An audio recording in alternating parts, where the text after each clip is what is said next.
here today. We are here at the DPW with the director, is that your official title? Yep. David Pinsonneault.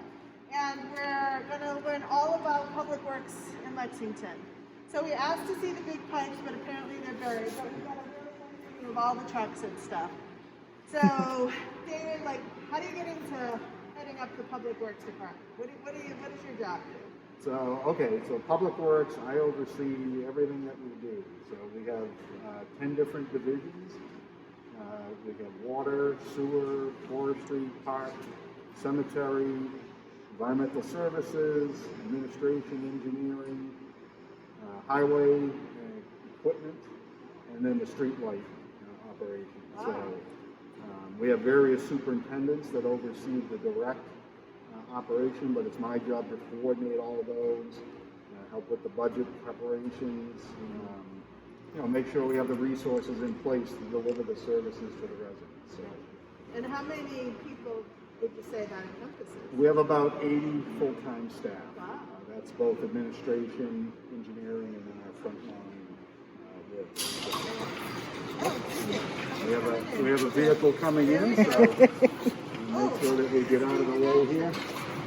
So, considering it's the winter, let's just talk about how many plows go out in a winter truck? Tell us about that. So we have about 90 routes in town, so we're split between town staff and contracted services that we bring in to help us out. Okay.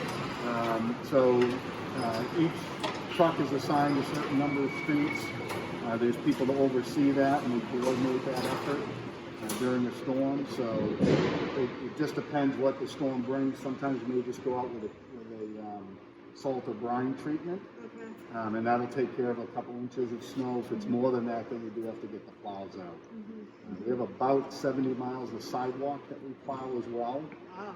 And that typically will occur after the storm is done. We have a separate crew that we bring in for that. And that's just so they're not fighting. They plow it, the street plow plows it back in, that kind of thing, and then they're able to just go and clear it. So, that makes sense. So it's a pretty big operation when we do snowstorms. And 24/7. During snow, yes. Right. Yep. And Yep. so tell us the biggest headache of your, what's the worst phone call you get? Well, we like to say we don't really have any worse phone calls. We don't like to hear when we have a water break. Okay. Especially this time of year, because they're dealing in single-digit temperatures, below zero temperatures, depending if it's at night or something like that. So those are calls we don't usually like to get, but the crew responds, they get out there and they fix them. But those are probably the toughest calls, especially this time of year, like I say. But other than that, it's, people will call for routine things. Sometimes it's things that we've already scheduled. Okay. So it's just a matter of we haven't gotten to something yet. Okay. We find that a lot when we're street sweeping, both the spring and the fall. They'll say, well, I saw the sweeper here, but you're not on my street yet. And we say, well, we kind of systematically go around the town. So we get every street. It's just, we have a way that we do it that works. So to be efficient as we're doing it. So sometimes we get those calls. Sometimes we get a lot of just questions. It looks like there's a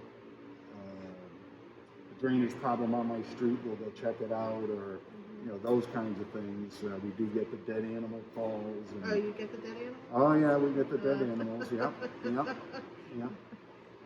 So we pick up everything except squirrels, and because we'd be out every day grabbing squirrels. So that's in our policy.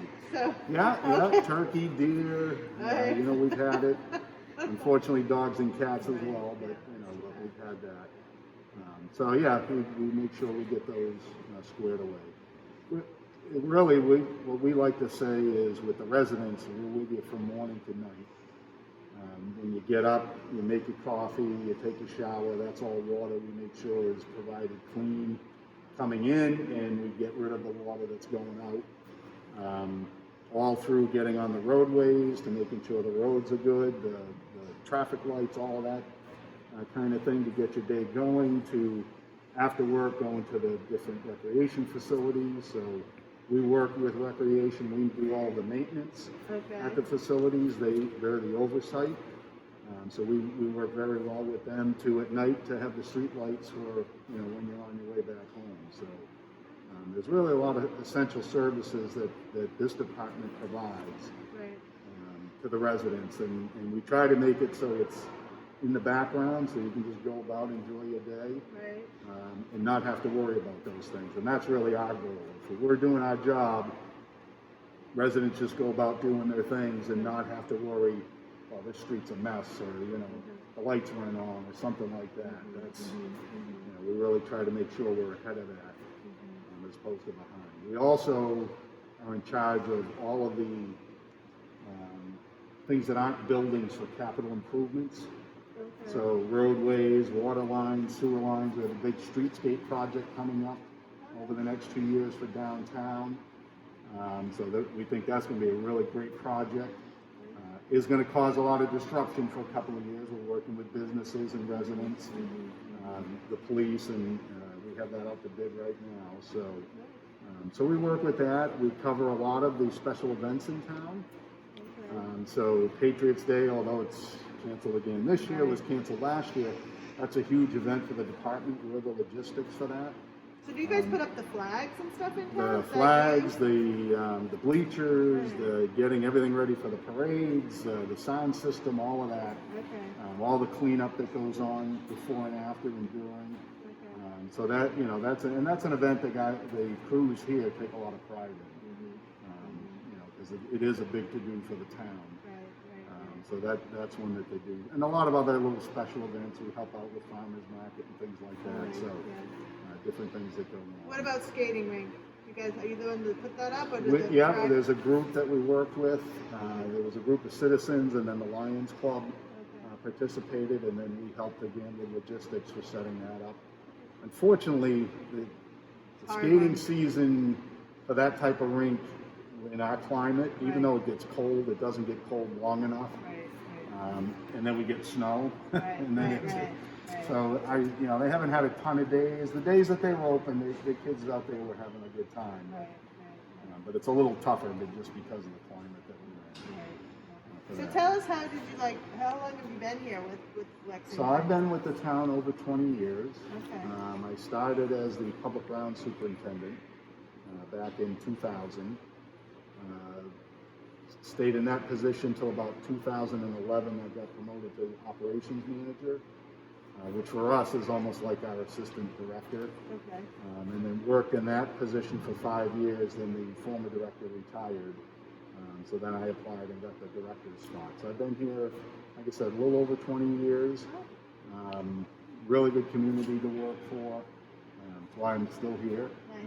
And I've been able to progress, which is good because I've learned every step of the way, and then taken that knowledge now into the director's role. So, and we have a really good group here, dedicated men and women at all levels, from our frontline staff to our superintendents to our administrative staff. So it's really a hard-working good group that we have.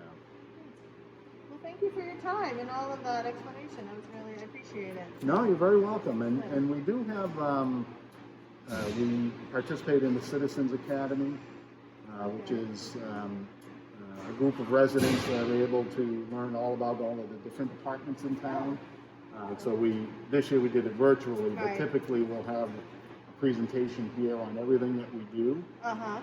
And then we do usually do a tour of the building afterwards. Fun. So yeah, it's a good interaction with the residents, and they learn a little more about us. We learn a little more about them. So that works out very well for us. We do have an open house, which again last year we had to cancel.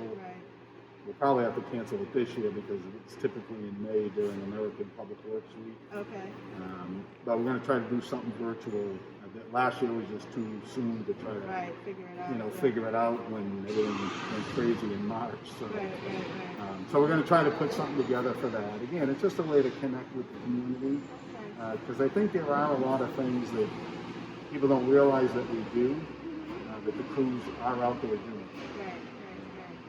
And there's a lot of different paths that go on. like I say, we like all those to be in the background, but Right. you know, but acknowledge that they are getting done. So, Right. so yeah, it looks well. Thank you. No, you're Very very much. welcome. It's nice to meet you in Yeah, you person. too.